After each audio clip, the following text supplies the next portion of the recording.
সুপ্রিয় দর্শক, স্বাগতম জানাচ্ছি সর্বশেষ আপডেট বাংলা সংবাদে। শুরুতেই সংবাদ শিরোনাম।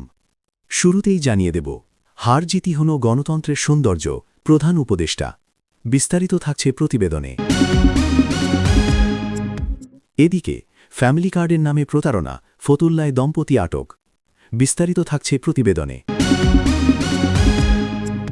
আরও জানিয়ে দেব, আমরা ভারতের সঙ্গে যুদ্ধ করতে পারব না, যারা বলেন তারা পাগলের মতো কথা বলেন। বিস্তারিত থাকছে প্রতিবেদনে। এদিকে ঢাকা ১৭ আসন রাখলেন তারেক রহমান, বগুড়া ৬-০ ঘোষণা। বিস্তারিত থাকছে প্রতিবেদনে।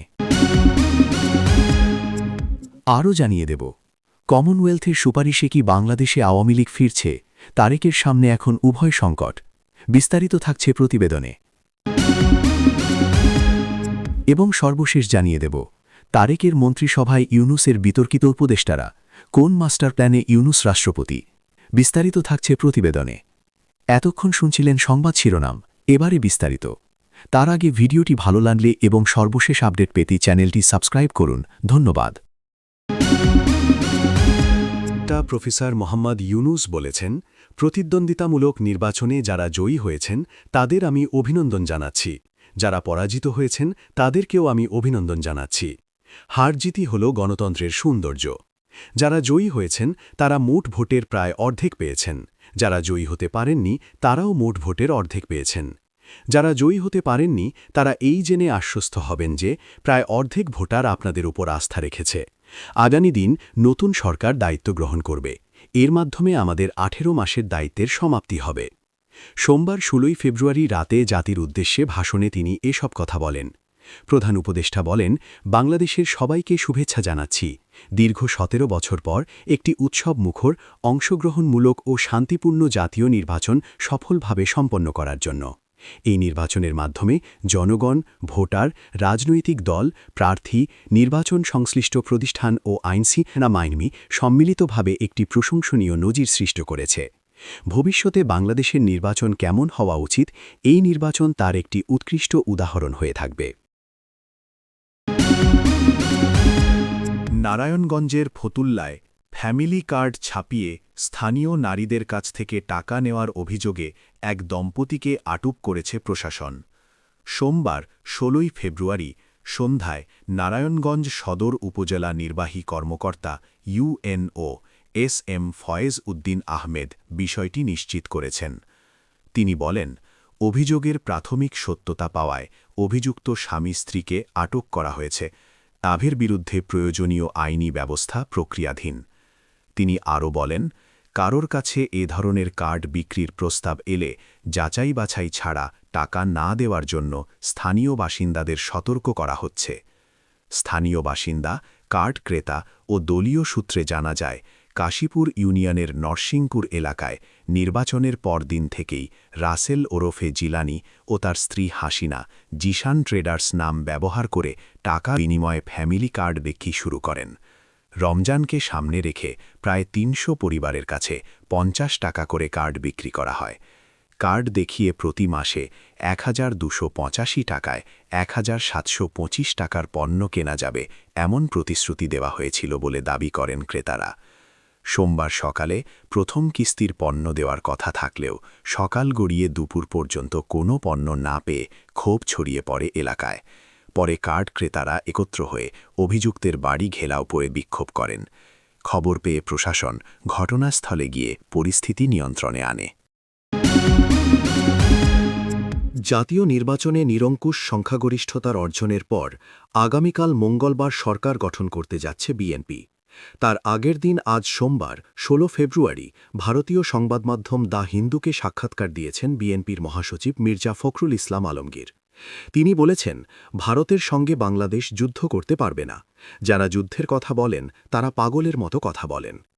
যুদ্ধের কথা না বলে ভারতের সঙ্গে আলোচনা করতে হবে বলে মন্তব্য করেন মির্জা ফখরুল। তিনি মূলত ভারতের সঙ্গে বাংলাদেশের বিভিন্ন বিবাদ বা ইস্যু নিয়ে এমন কথা বলেছেন। তিনি বলেন, আগামী বছরের আগেই গঙ্গা পানি চুক্তির নবায়নের আওতায় ফারাক্কার পানির বিষয়টি সামনে আসবে। এছাড়া সীমান্ত হত্যার ইস্যুটিও রয়েছে। আর আমাদের অবশ্যই এই বিষয়গুলো নিয়ে আলোচনা করতে হবে। আমরা ভারতের সঙ্গে কোনো যুদ্ধে লড়তে পারব না, আমাদের আলোচনা করতে হবে। যারা ভারতের বিরুদ্ধে লড়াইয়ের কথা বলেন তারা পাগলের মতো কথা বলেন। আসন নিজের কাছে রেখে বগুড়া ৬ আসন ছেড়ে দেওয়ার সিদ্ধান্ত নিয়েছেন তারেক রহমান। সোমবার ১৬ ফেব্রুয়ারি নির্বাচন কমিশনের সিনিয়র সচিব আখতার আহমেদ স্বাক্ষরিত বিজ্ঞপ্তিতে বগুড়া ৬ আসন শূন্য ঘোষণা করে।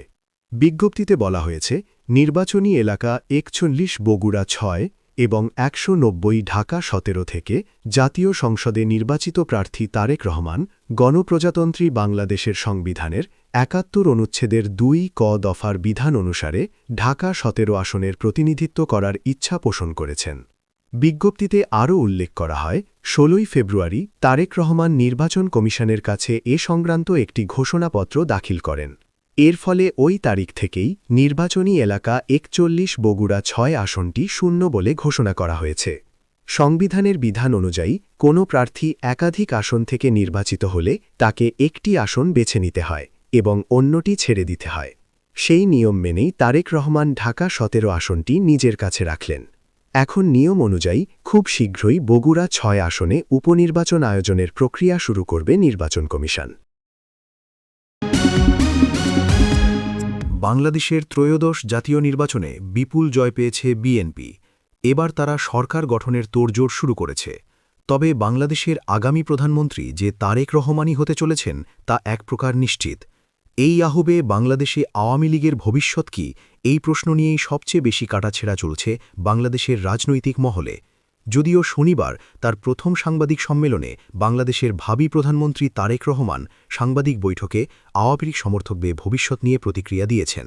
সাংবাদিক তারেক রহমানকে জিজ্ঞাসা করেছিলেন, বাংলাদেশের অনেক মানুষ আওয়ামী লীগের সমর্থক, তাদের জন্য কী ধরনের ব্যবহার অপেক্ষা করছে। তারেকের ইঙ্গিতপূর্ণ জবাব ছিল, সবার আগে আমার কাজ দেশে আইনের শাসন নিশ্চিত করা। অর্থাৎ কেউ দোষ করলে আইন মেনে তার শাস্তি নিশ্চিত করাই হবে তারেক সরকারের প্রথম লক্ষ্য। তবে কার্যক্রম নিষিদ্ধ থাকা আওয়ামী লীগ সহ সব রাজনৈতিক দলের গণতান্ত্রিক অধিকার নিশ্চিত করতে নতুন সরকারের কাছে সুপারিশ করেছে কমনওয়েলথ নির্বাচন পর্যবেক্ষক মিশন। সব মিলিয়ে আশা আশঙ্কার দোলাচলে রয়েছেন বাংলাদেশের আওয়ামী লীগের কোটি কোটি সমর্থক। মোহাম্মদ ইউনুস কি বাংলাদেশের পরবর্তী রাষ্ট্রপতি? তারেক রহমানের নতুন মন্ত্রিসভায় কি ঠাঁই পাচ্ছেন আসিফ নজরুল, খলিলুর রহমানরা? এমনই অনেক প্রশ্ন ঘুরপাক খাচ্ছে বাংলাদেশের রাজনৈতিক অলিন্দে। সদ্যসমাপ্ত বাংলাদেশের ত্রয়োদশ জাতীয় নির্বাচনের পর বাংলাদেশ ন্যাশনালিস্ট পার্টি বা বিএনপির ভূমিধস জয়ের পর প্রধানমন্ত্রীর আসনে যে তারেক রহমান বসছেন সেটা নিয়ে কারও সন্দেহ নেই। কিন্তু তার মন্ত্রিসভা কেমন হবে, কারা কারা ঠাঁই পাচ্ছেন, উপদেষ্টাদের মধ্যে কেউ কি মন্ত্রিসভায় থাকছেন কিনা, সেটা নিয়েই কৌতূহলের সৃষ্টি হয়েছে। বাংলাদেশের রাজনীতির ইনসাইড স্টোরি ও মাস্টার প্ল্যান নিয়ে এখন জোরদার চর্চা চলছে। বিএনপির নীতিনির্ধারণী সূত্রগুলো নিশ্চিত করেছে, তারেক রহমানের মন্ত্রিসভায় অভিজ্ঞ রাজনীতিবিদদের পাশাপাশি তরুণ ও মেধাবীদেরও প্রাধান্য দেয়া হবে। এই মন্ত্রিসভা হবে গতিশীল ও আধুনিক। তারেক রহমান ভোট প্রচার এবং ভোট পরবর্তী ফলাফলের পরও একাধিকবার দাবি করেছেন, তার প্রথম লক্ষ্য হবে সবার আগে বাংলাদেশ।